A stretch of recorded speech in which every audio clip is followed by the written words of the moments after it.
Welcome everyone to the show. I'm your host Don Vic. You already know we in the building, baby. What's up? What's up, everyone? What's up? Ooh, boy, today is a cold day. Oh my goodness, it's cold out today. I don't know how it is in your state, but here in Boston is cold, cold, cold, cold. Ooh, boy. Anyway, today, guys, we got two great guests coming on the show. I can't wait to have them on the show. I sent them the link, and I'm just waiting for them to log in so we can bring them aboard the show.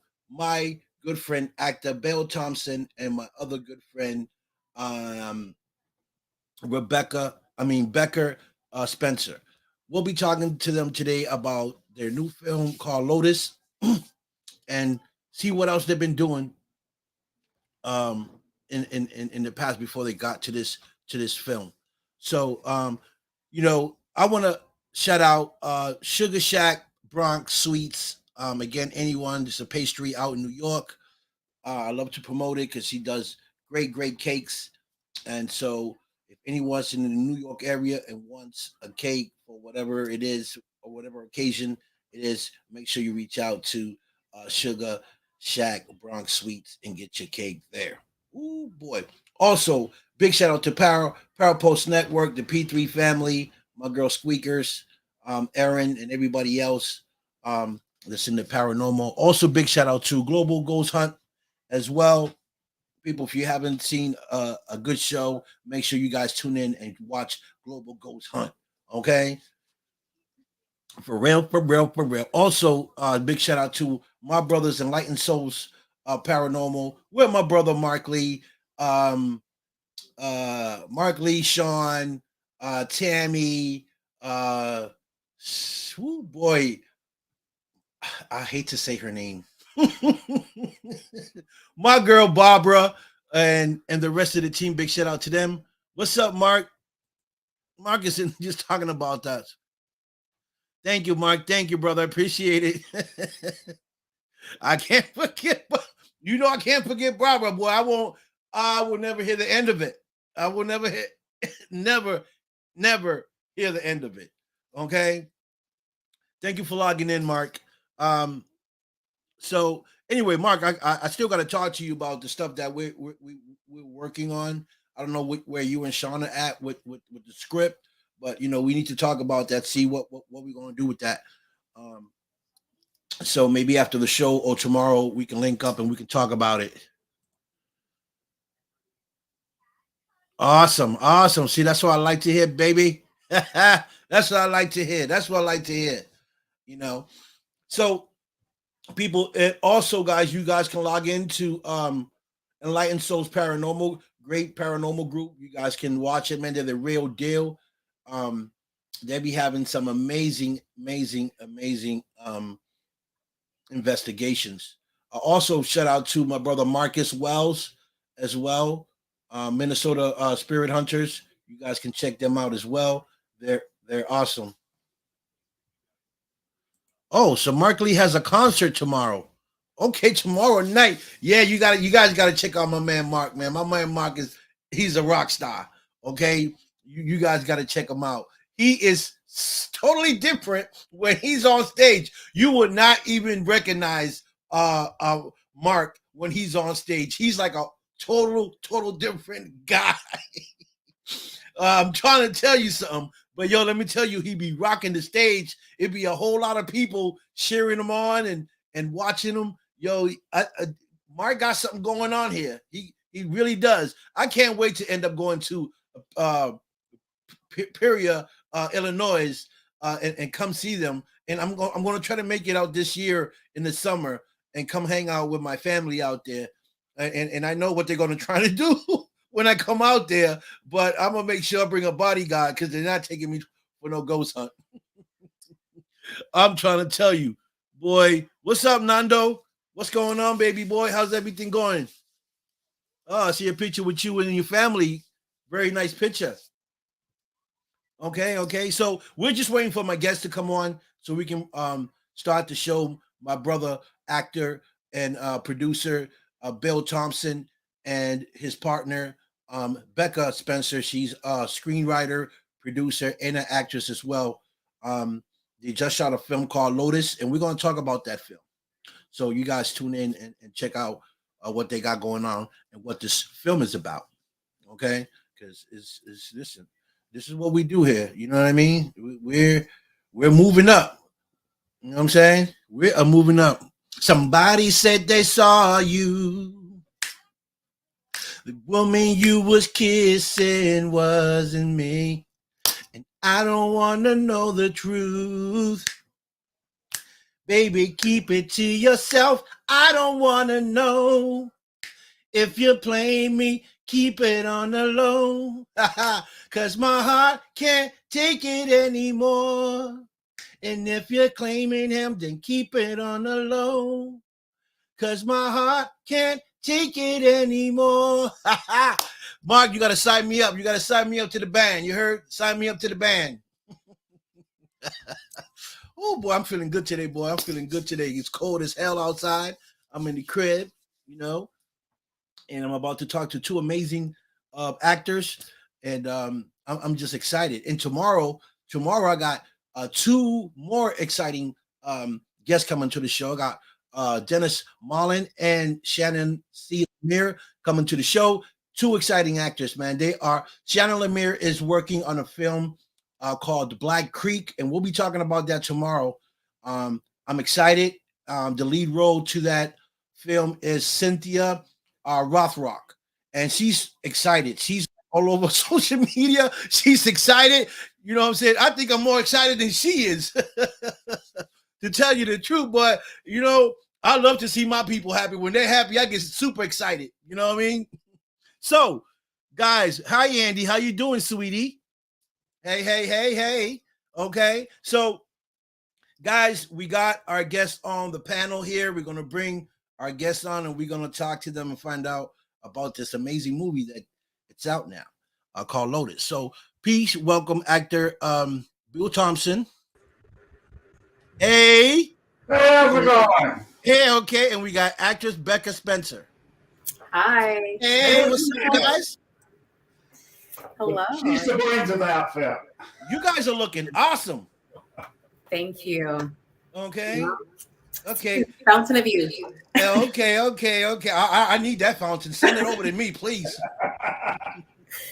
I appreciate you, Don. I really do. Hey, Bill. It looks like Becca's over in an institution. What you running? A prison over there?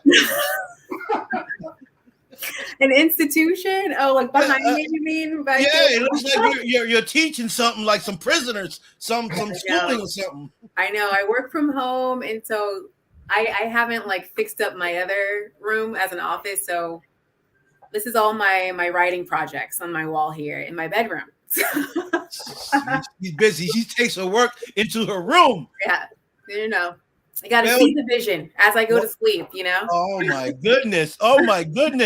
So, you know, I had you guys on last year, and you guys came on, and we had a great time. And you know, ever since you guys been working, I see you guys put out a new trailer with the movie Lotus, which any of you guys can explain what the movie's about. Well, you wrote it, Becca. Absolutely. So it's about a 15-year-old girl who is out for the day in the life. It's her birthday, and she just wants to have a normal day. She has a mom who is a drug addict and is been struggling with substance abuse. And basically, we just kind of followed her in that moment as her mom meets up with the drug dealer and ultimately ends up exchanging her daughter for drugs. So it touches on the subject matters of human trafficking, sex trafficking, and substance abuse. Wow. You know, I haven't seen the whole movie yet. You guys, it's not out yet, right? You guys, it's just a trailer that's out. Trailer, yeah, we have the trailer out. The film is complete. We are submitting to festivals right now, so we are at a post. We're in the festival submission phase right now, but it is not officially out for wider audience to see just yet. Okay, and why did you guys choose this film? Because she wrote it. Honestly, Because I know there's a message behind it. Is it for the message that you guys wrote it? The sex trafficking, and all that yeah, other stuff. yes. And actually, coincidentally, like last month was Human Sex Trafficking Awareness Month in Right. January. So there was a lot of talk on that. Yes. Very needed. And I know it's a subject matter we're both passionate about. When I was in college, I worked or volunteered at a rape crisis center. So I've always been very sensitive around those subject matters. And I got inspired by watching a documentary about this child in California who was abused. And I just thought to myself, what would allow a mother to do that? So it kind of spiraled from there, wrote a few scenes for acting class, showed it to Beau. He loved it. We expanded in, like, let's film it. Because we both wanted to get more behind the camera. So we just shot it off from there. Right. I wish they would make more films like that because, these subjects are very important to talk about, and they're not talked about often. And there's a lot of human trafficking, especially human trafficking. That's like big all over the world, and it's probably happening here as we speaking. Somebody might be getting snatched up, as we talk, and we need to aware people that this is really happening. Just because we don't see it happen doesn't mean it's not happening, and it's and it's real, and it happens to everybody, not just women, men too. Men, kids get abducted. It's big business too. Yes, it is. It's $1 billion industry, which Right. is insane, but it's $1 billion industry for sure. And it And happens in like the nice areas. It's not just the not so nice areas people think. Often it's really in the affluent, wealthy areas that trafficking is happening. And a lot of times it's the judge, it's the teacher, it's the pastor, it's the people you wouldn't expect, Right. So I agree and 100%. and also when we did this, my background in research, I started digging, and I have friends in different agencies, law enforcement agencies, and one of them specialized in pedophiles and human trafficking. So we took the approach of making it as real as possible. Uh, as a matter of fact, somebody that deals with drug addicts said they couldn't watch it a second time because it was so real. And so that's what we want people to walk away talking about the film. At the end of the credits and everything, we even give a number so people can call and get help. So we really we wanted the people to feel like they were sitting in the room. Okay. Wow. I'm glad when I saw the clip, the trailer. I wanted to see more. I stayed hungry, boy. You know what I mean? I stayed hungry for more. So when are you guys planning on releasing it? We've set off for consideration at Tribeca, Con, several others. We're going to try to go top tier. What we originally wanted to do is that in this business, to make bigger films, people got to see what you can do. And we kind of put a spotlight on the dark side of the human animal, and so we have this, and we have another film that we just now have in post called Goodbyes that deals with another dark side topic about a man that is suffering from aphasia stroke and doesn't want to continue because of what he sees his family going through. So we're not afraid of issues, and we have the ability to make features out of either one of these movies if somebody wants to back us on it. But we have other things lined up. We have 2 episodics that are ready to go right now, another couple of features, and all of them they're all very different, but they're all looking at human nature and not through some rose-colored lens. I love when people touch these type of subjects in their movies. trafficking, sex trafficking. It just, you know, it touches me. And just to believe that when you're watching something on TV, knowing that it's really happening, versus like a Marvel movie like Iron Man, we know it's fiction. But when you watch something like Lotus, and other films that are out that are touching these subjects that we're talking about, it moves me different, you know, Mhm. and it really makes me think. And the moment me watching the movie, who's going through that at this moment? Who is crying out for help?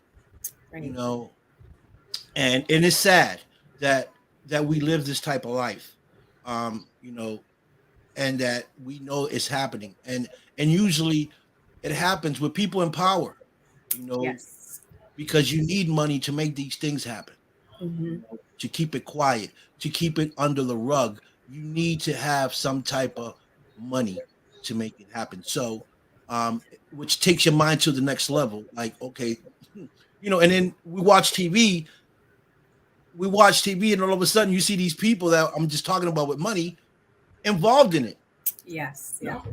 And it's just so sad. So now you start to think like, wow, you know, um, I'm an independent actor, right? I like to act.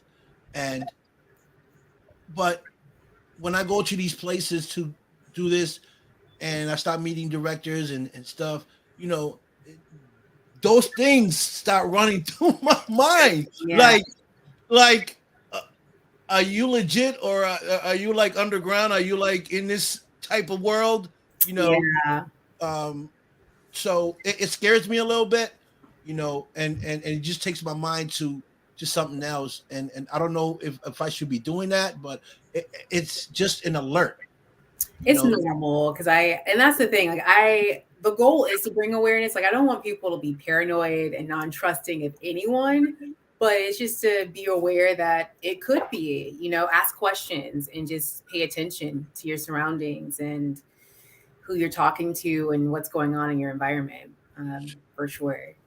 And And you can't solve a problem if you don't talk about it. Yes. And one thing about me and Becca and everything that we write and the roles that we sometimes get to play is that we want to say, hey, look at this. You don't have to like it or anything else, but it's a reality and it needs to be discussed. That's right. And when people see Lotus, and I got to talk about the actors as a director. I mean, Becca here is a yoga, health conscious, but she played such a real addict. I mean, people who know her went, "Oh my God, that was you," and so brings that realism. Jennifer Pilark, who plays the drug dealer and selling the girl into traffic, she's a dental hygienist and just the sweetest person and guards her kids like a mama cat. And Paris, who played the teenager, amazing actress. But the Yes. film before that was this campy little ha ha, and yet she embraced this role. And I've discovered I'm a pushy director. I'll vouch for that. But he get the best out. He get the best out. Hey. In all the good ways. In all the good ways, he was pushy. And so we were in there, and so when these amazing actors opened up and allowed their vulnerability, allowed themselves to be that character without judgment, that's how the realism came across. And watching the assembly cut and rough cut and the whole process film, I looked at each of them and was just going, oh my gosh, how can somebody not watch this movie and have a conversation and say, walk out the door? How can somebody deny? It's like we have a scene, the 15-year-old makes a decision, and people without kids, people that, they go, well, how could she do that? But if you know 15-year-olds, if you've been in education, involved with kids, 15-year-olds don't think. They react with their emotions. They don't react with common sense. And we wanted to show that. And people who work with kids never question the decision she makes. Only people without kids question it. Right. I get it. Yeah. Kola, she's mad at her mom. She would rather go into this situation to get away from the mom than thinking about, well, whether that's a good decision or not. So all those nuances. The best compliment I've heard about Lotus is that they felt like we dotted all the I's and crossed all the T's. That they could see that really happening to somebody. And that's the magic of what you guys do as directors, producers, and actors. That we can bring something to life and show the reality of what's happening in the world. Right. Because we don't see it every day on a day-to-day basis. So bringing it to the film, gives an opportunity for people to see what's going on. Right. So, I'm amazed at this movie Lotus. I just can't wait to see the whole thing. Because that little just that little clip caught my attention, and when it stopped, I'm like, Beau, what happened here? That's great. Becca, what happened? What happened? You cut me short. I was about to lay down and start watching, and it just said, boop. Good teaser. Good. Yes, good. Yes. So it's eye catching. So that's you guys are doing a great job. This question goes to both of y'all. Any of you two can answer it first. What techniques do you use to create a believable character? You go, Beau. Oh, I went first. Here's the thing, and ironically, I'm in the middle of a play right now about the 1619 project about slavery. And there's 9 vignettes. I play 4 parts with 4 different accents, 4 different deals, and they're all racist. Oh. They're all bad people. The thing is that when you play bad guys, you have to play them like heroes. That character doesn't think that what they're doing is wrong. And so to do that character justice, that I've got to find something about them that gives them humanity. And some are tougher than others, and the thing is, as an actor, you've got to give the character justice. When that character was created, if you're going to bring the story to life, then you owe it to that character, whether you like them or not or whatever, but you've got to embrace that character for who they are. And sometimes, you might feel like you need to take a hot shower afterwards. but it's investing, and it's taking a piece of yourself and investing it, and that changes, that elevates it. At least from my perspective. Go ahead, Becca. Now you. Wow. Yeah, it's along the same lines for me. So techniques. So we both trained with the same acting coach. Shout out to Michelle Condre. And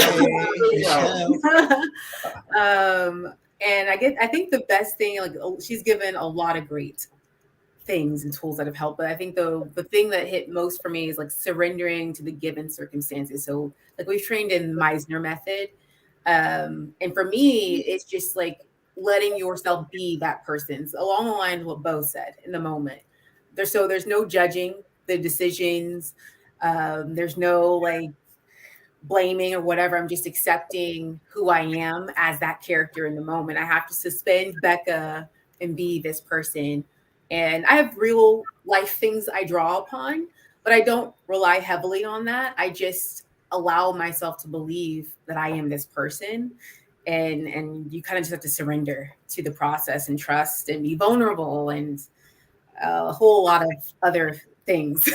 But I think that is like the biggest, I guess, technique, I guess, for me is, yeah, surrendering and just being real and honest in the moment. Right. Well, Okay, so who do you consider uh, to be your acting role model, whose career you would like to emulate, and why? I already got you, Viola Davis. I suppose at this point, like Okay. always Queen Viola. I love her. I love her. She's just so strong. She's just so amazing. I love a lot of actors and actresses, but just to see her career, how a lot of other well-known actors started out, she started where we all did. You know, she did these like, I remember she did an interview where I forgot what movie it was. She played a maid, and she's like, she made I think $100 or just like $600 on that one role. And here she is now. Like she's just been so diligent and she's worked so hard and consistently. And she tells amazing human stories in her work. And she's a supporter of other diverse minority actors and things like that. So I love her so much. I'm sure she's on with the women empowerment. Yes. Hey. Well, how about yourself, Thompson? I grew up.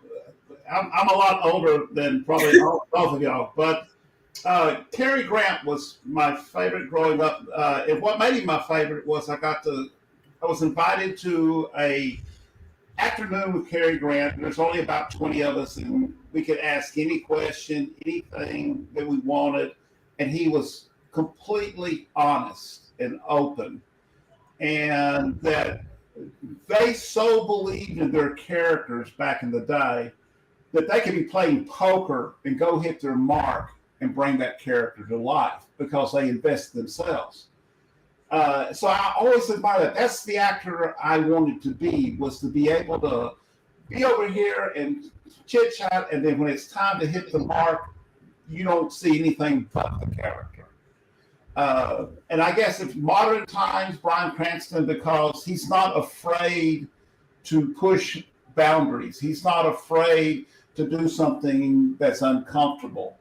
And our acting coach and people like that, I hear them say all the time, if you're afraid to do it, then you must do it.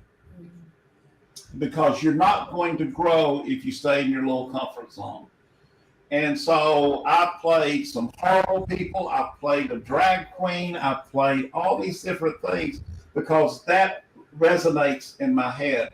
Don't be afraid to stretch. And it's just like with the directing.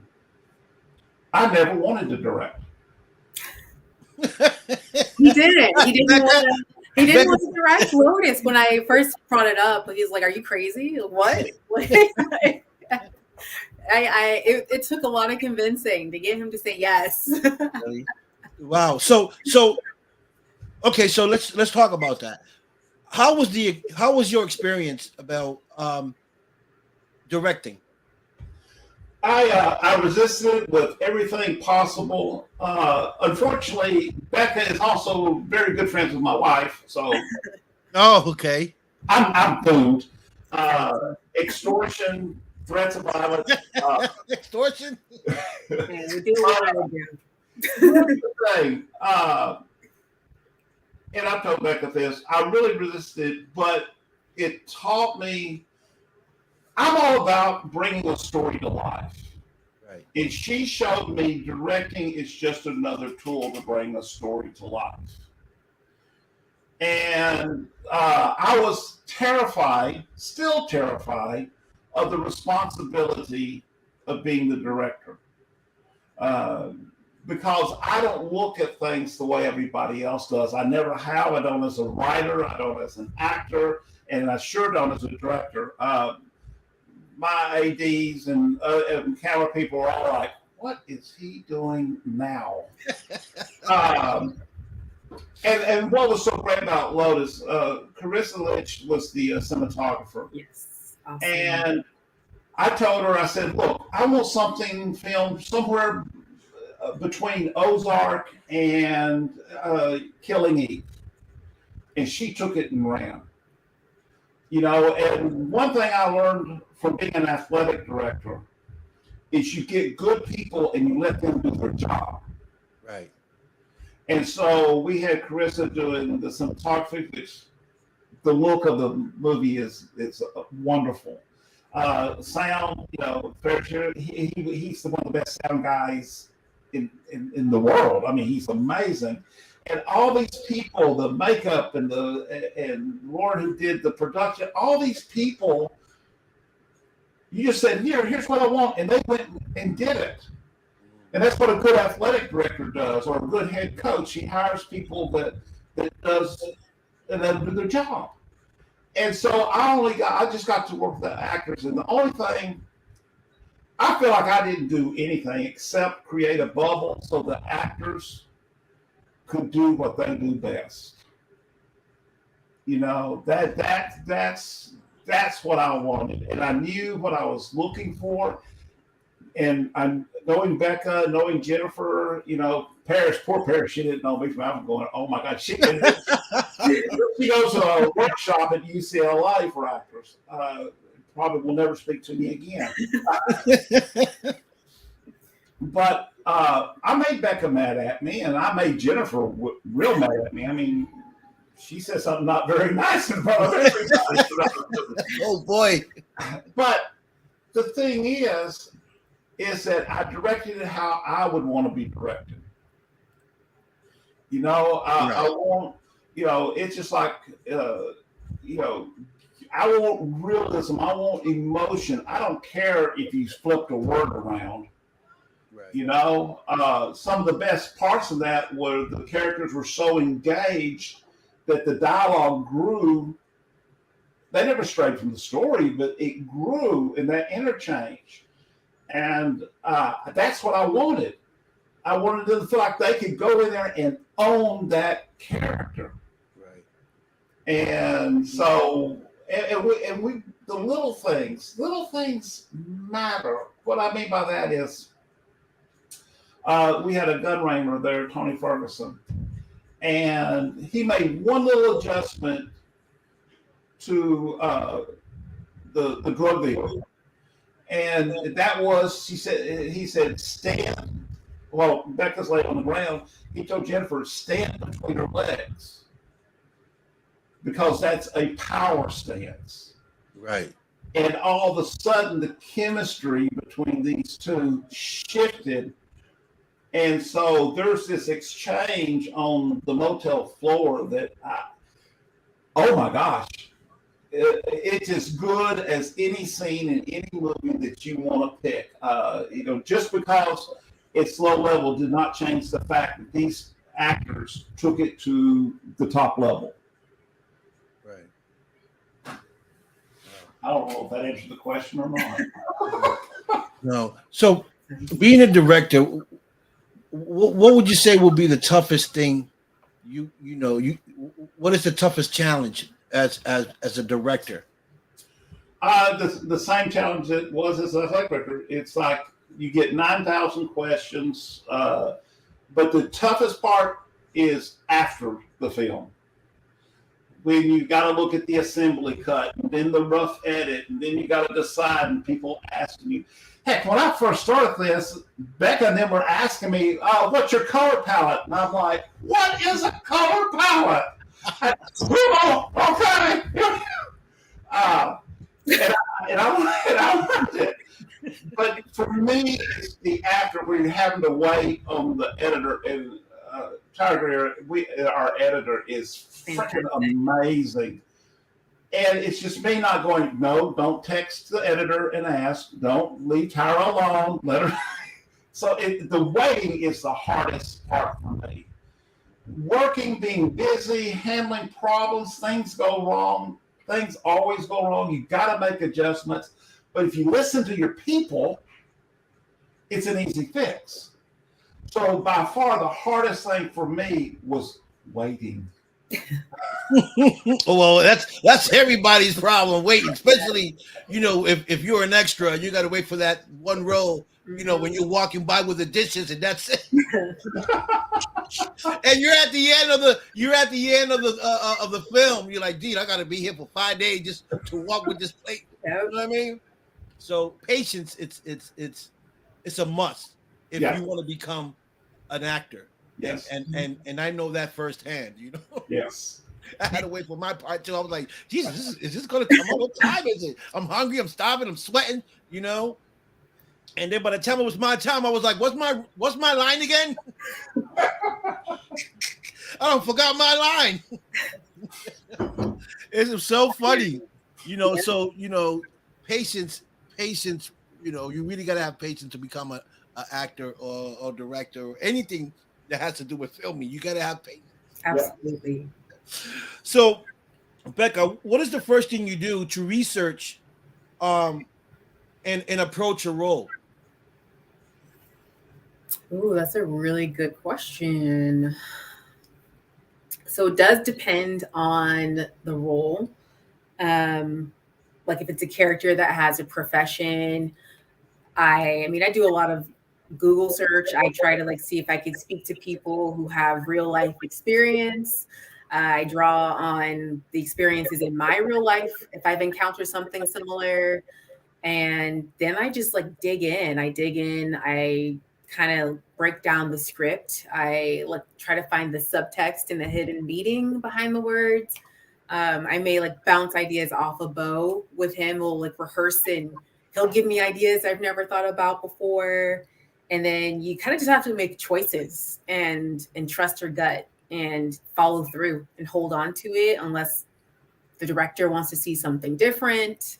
They were imagining something different, but a lot of Googling, reading, trusting, playing around is done for me.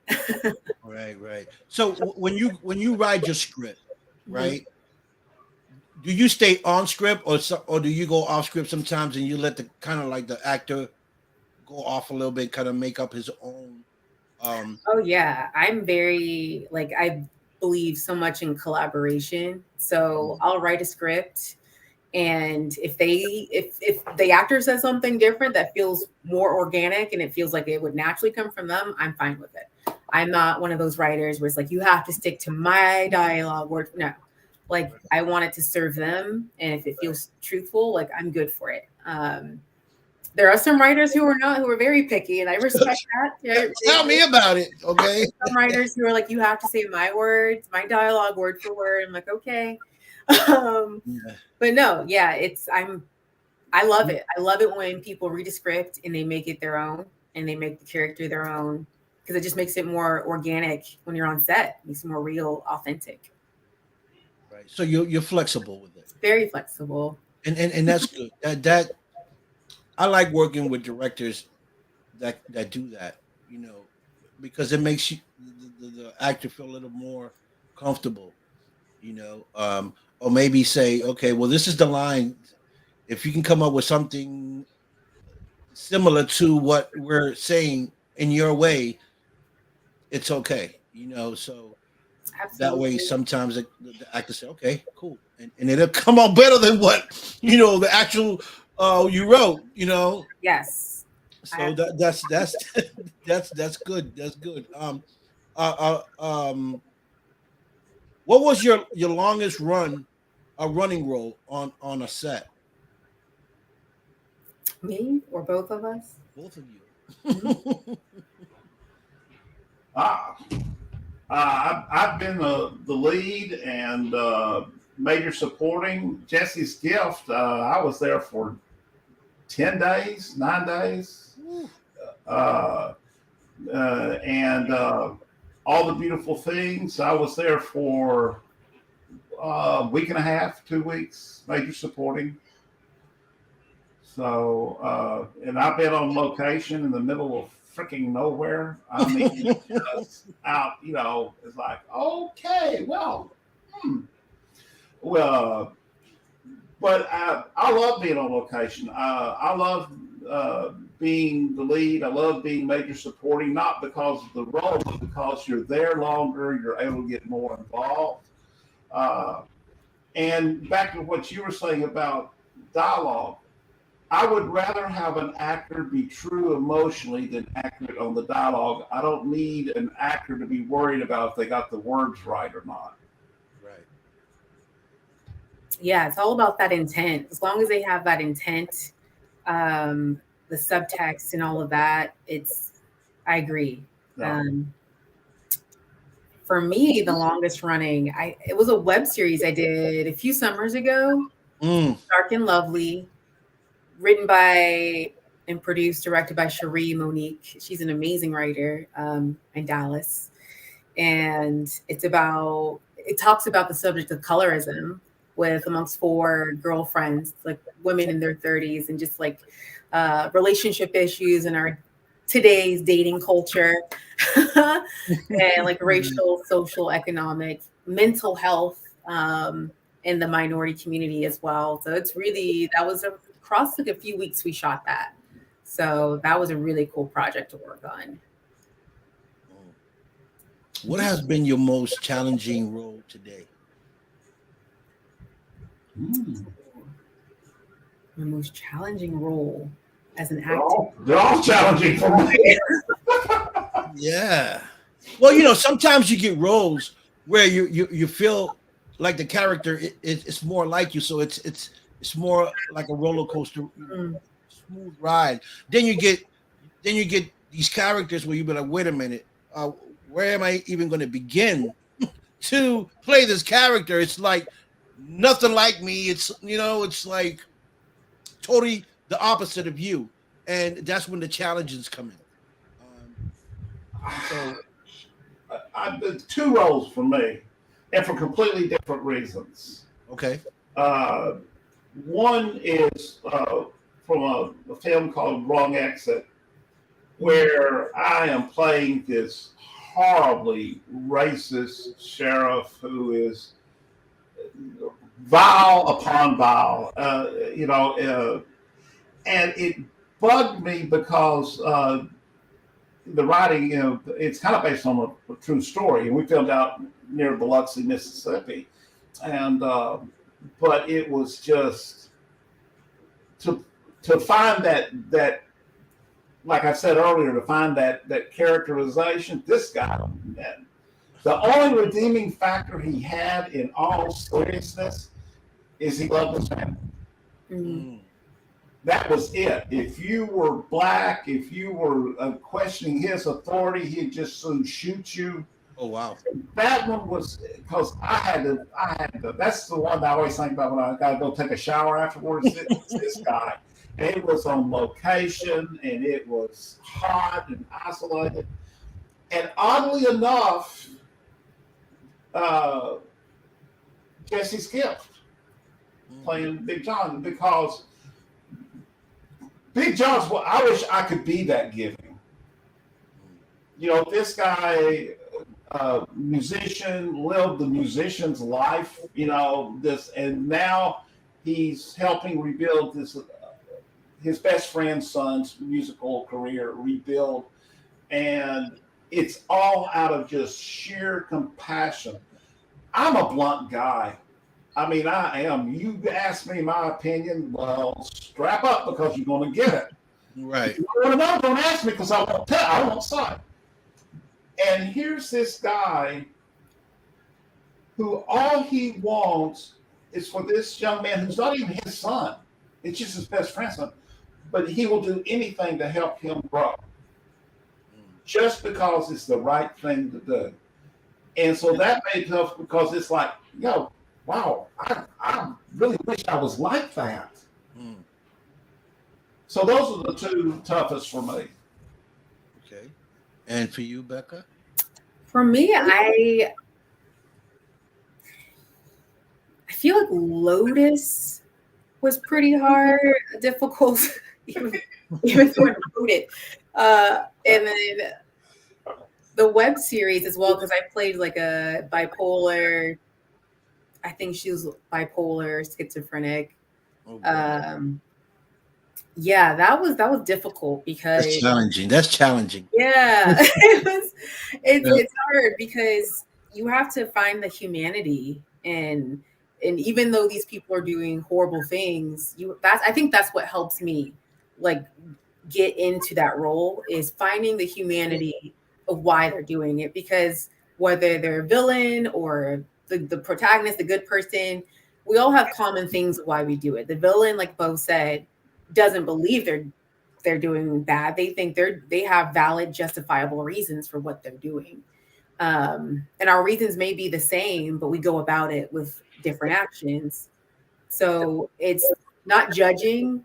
Like for instance, my character in Lotus was a drug addict, and so not judging the substance abuse, the drug abuse, but looking at what brought me to this moment, looking at the human being I was before I became a drug addict, and the circumstances and the environment that enabled that. Because no one just becomes a bad person overnight, unless you're just a sociopath, I guess, or a psycho. I don't know. There are the rare cases where they had a great childhood and they, turned out pretty crazy. So, yeah, yes. Right. Those I was like the hardest, and then the schizophrenic character, the bipolar character. For me, those characters really forced me to be show a different side of vulnerability as an actor. Like I wasn't put together. I was messy. I looked messy. I looked ugly. But you have to find the beautifulness, I guess, in the ugliness. So allowing myself to really be naked and vulnerable and go to those places, I think that was what I really had to work on as an actor. It's just my ego was my Right. biggest obstacle. Yeah. I get it. I get it. Yeah, So Lotus really did get to her. By the way, let me back up that what she's saying. As a matter of fact, there's a scene in the movie where we just kept the camera rolling, and it's where she is feeling horrible, but for her as the actress, she had stopped, but she was still so touched and moved by what happened that wound up in the film. mm, Even the editor said she asked us, "Can I use?" I said, "Yeah, use it." She said, "I didn't think it was part of what y'all were filming, but so we use it." So I can say honestly how much that haunted her because even though she wrote it, it didn't follow the path that she wrote. it switched over. Yeah, that was also interesting because you have to be able to. I think the night before we were shooting, we like our first day of shooting. Someone called me and gave me advice. It's like, okay, now you have to shut off the producer brain. You have to shut off the writer. You have to be the actor. So, like, I had to be able to walk in. That's why, like, when Beau said, hire people you trust, you have to surround yourself around professionals who know what they're doing so that Right. I can do my job. So it's like, that's why I was so grateful Beau was there. It's like, I can walk on that set. I don't have to be worried about anything but being this character, this actor in this moment, and just focus and surrender to that. So I don't have to worry about anything else. So I trusted everyone else around me. So that's pretty important for that. So when he said create a bubble, he did create a safe space, and that's so important to feel as an actor safe, so you can do those really hard things in that moment. Okay. Now, have you guys either one of you have had a role where you had to cry? And if you did, did you, did you have a problem crying? Did it take you a while to get that character going to get tears? I guess we're talking about Jesse's Gift tonight. Yes, I was thinking about that. There's a scene, again, without this is a feature, and without giving too much away, but I missed my best friend's funeral, so it's me at his graveside, and without saying too terribly much, I grew up rough. I mean, bad rough, and I get it. and I've seen a lot of people in the graves. and standing there. And in that moment, I just allowed. I usually keep everything in nice little compartments, you know. And we did that scene, and Charlie Holbrook was the cinematographer. And anyway, we got to do scenes over and over.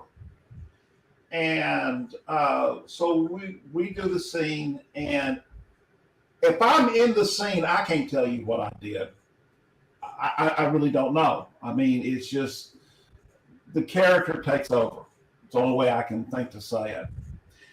So director Ken Merritt Holler's cut, and man, I got snot and slobber, and and I'm trying to get myself gathered to do it again. And Charlie said, "We're not doing that again. We're not putting that man through it." I checked with sound. We got what we want, and so that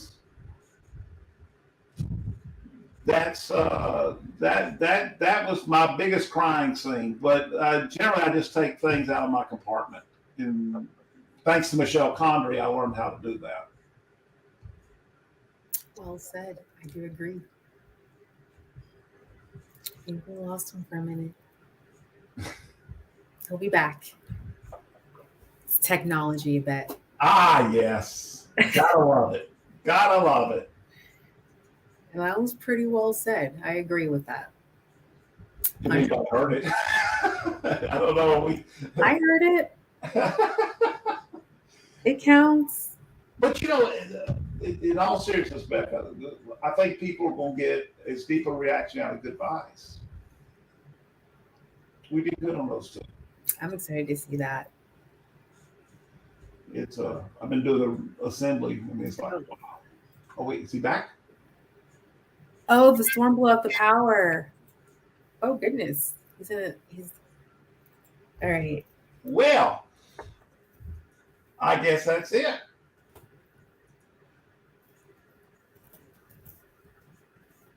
I don't know what to do. Do you know what to do? No, but I'm messaging. Oh, you're messaging. You're multitasking. I'm multitasking. I know how to multitask. You're amazing. Oh gosh. Let's see. Hey, you're gonna. There's several of the on the assembly cut. There's several scenes. It's like I don't know how we're gonna pick. He's got no power. Yeah. All right. I guess we can log out. Hey, when you look at the assembly cut, there's a that scene. I'll call you. I'm gonna call you. Oh, okay. I don't care, everybody. Bye, folks, because we were live. Okay, bye. Nobody else is here. This has been the Big Show. I hope you enjoyed it. Yes. Bye. Bye.